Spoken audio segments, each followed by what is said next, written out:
Good morning, BUHS, and welcome to our show.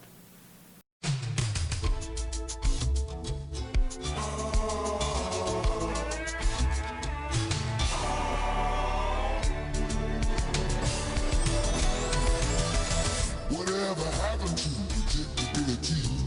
The milkman, the paperboy, eating and TV.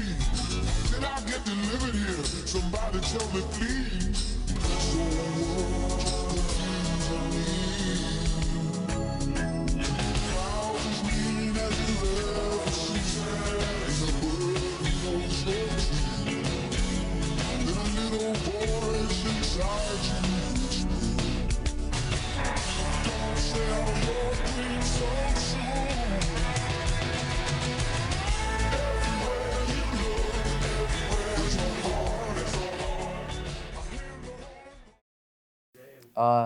A lot of people this year didn't like either presidential candidate, so people voted for celebrities. In Vermont, 4 people voted for Tom Brady and 1 for LeBron. Did you vote this year? I'm only 16. What about you?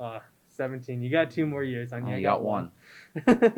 There's a new poke bowl shop in town. And its name is Yes Fresh, located at 228 Canal Street. They're offering in-store and curbside pickup, and they also do delivery. Want to learn how to make banana bread? I sure do. Let's check out Evie's video.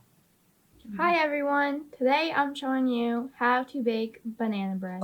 To start, in a large bowl, combine 2 cups of flour, 1/4 teaspoon of salt, and 1 teaspoon baking soda.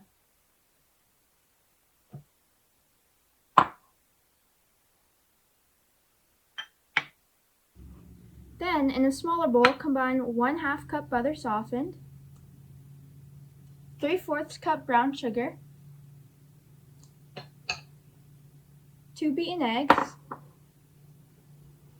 and 2 1/3 cup of mashed bananas. Mix until well blended.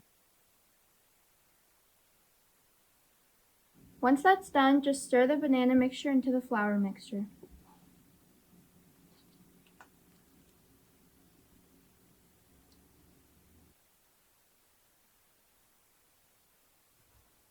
Finally, pour the mixture into a prepared loaf pan and bake at 350 degrees for 60 to 65 minutes. To be sure it's done, insert a toothpick into the center of the loaf, and if it comes out clean, it's ready. If it doesn't, let it bake for 3 to 5 minutes more until the toothpick comes out clean.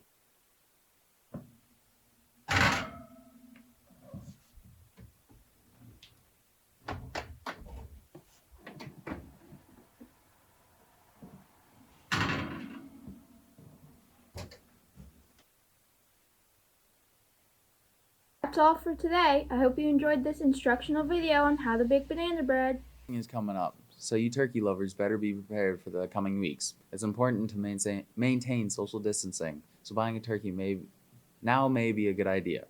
It will help you avoid the crowds. What's your favorite Thanksgiving item? It's got to be stuffing or mashed Stuffing? potatoes. Yeah. Stuffing for me, too. It's like the Yeah, best. good choice. Senior headshots are due for the yearbook November 25th. You can find the link to submit your photos on the BUHS website's homepage. Phil Scott has been reelected as the governor of Vermont. The incumbent saw a whooping 68% of votes go his way, compared to 27% towards his opponent, David Zuckerman. Scott was able to sweep Vermont, winning every county. The NBA is beginning a new 72-game season starting December 22nd. In order to keep their TV contract, the NBA was required to play at least 72 games in the given time period. Following the recent finish of the 2020 season, this offseason will go down as the shortest in NBA history. Speaking of the NBA, let's check out Jonah's book review about the Book of Basketball. How's it going, BUHS? My name is Jonah. Today I'm going to be showing you my review of this book I just read. It's called The Book of Basketball. It's by Bill Simmons. I would definitely recommend it for any people who really care about basketball, or if you're a Celtics fan, for sure. It's definitely going to appeal to you. Bill Simmons is a lifelong Boston sports fan. He grew up in the area, and his dad had like season tickets to the Celtics, so they used to go to every game. And he has a lot of cool stories about the Celtics in the 70s, 80s. And eventually he became like a famous ESPN sports analyst. And after he wrote this book, I think after, he started his own company, which is actually really successful right now. They're like a sports media company. So he's definitely a great storyteller and clearly has something going for him if he's had that much success. But yeah, this book kind of starts off with a lot of like personal stories and anecdotes from Bill Simmons, where he talks about like his personal experience with the NBA and yeah, just kind of like funny stuff that's happened with that. And he goes in depth on like some of his sports opinions, and you start to get like a feel of how he tends to favor the Celtics whenever possible. He's not really an impartial figure when it comes to sports analysis, but yeah, eventually he starts to get into like certain sports arguments, and that's really what this book is about. He talks about great debates over which player is better. You've got like Bill Russell, Wilt Chamberlain. I think it was too early for him to talk about LeBron versus Jordan back when he wrote this, but yeah, he just breaks down a lot of really interesting sports arguments, some of which you can agree with and some you can't, but I think that's really kind of the point, is no like sports argument is ever like airtight. It often has a lot to do with opinion, and it's fun and definitely really interesting to hear his. I would say about like half this book is a section dedicated to something called the pyramid, which is where he breaks down his top players of all time, and I think it's 100 or something. It might be more than that. It's basically he just breaks down a bunch of basketball players, ranks them, and tells us why he's ranking them that way. And that's also really entertaining because you hear a lot about players that you don't typically hear about, because when we talk about the best NBA players, we're talking about like top 20 of all time, or like the best in like the 90s or something. We never hear about guys from like the 50s, 60s. He talks a lot about that and why he thinks they're great.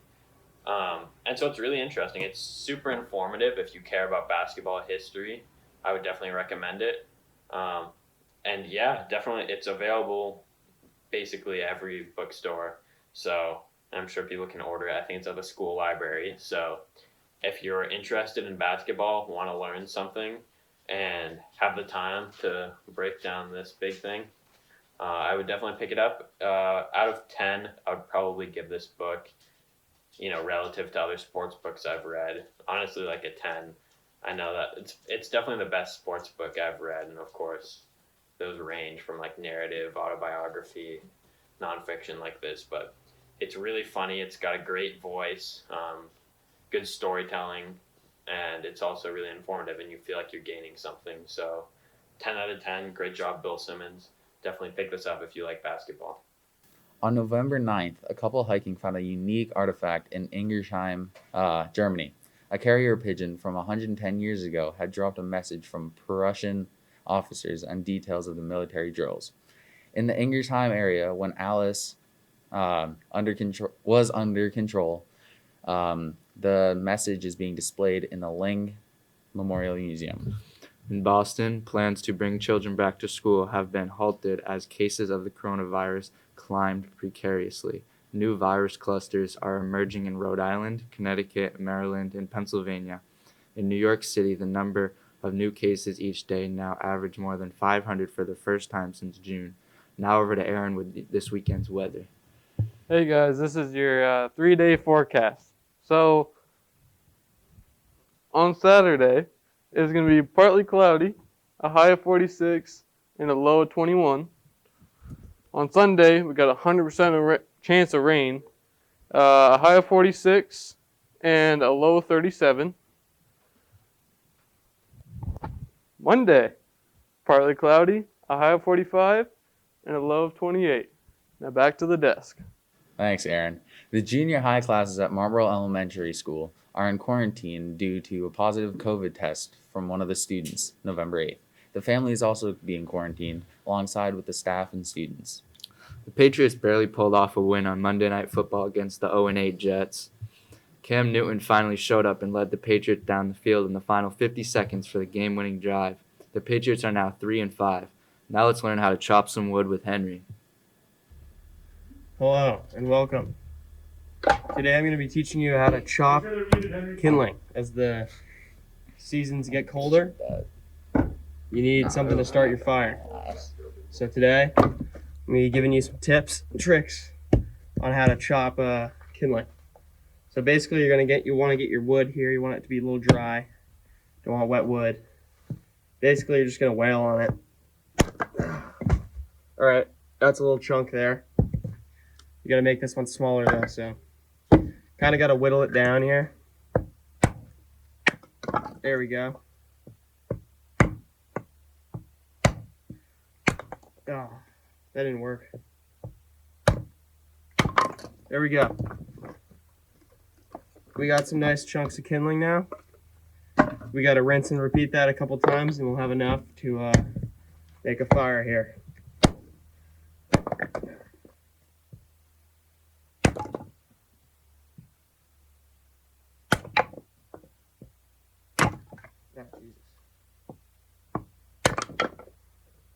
Now we're on a roll, you know. Once you get into a rhythm, can't stop.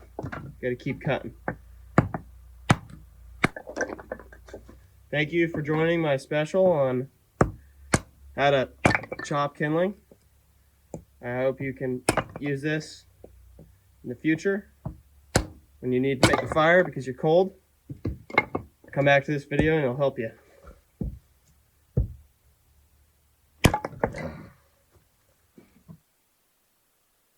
Thanks, Henry. I'm not that great at chopping any wood.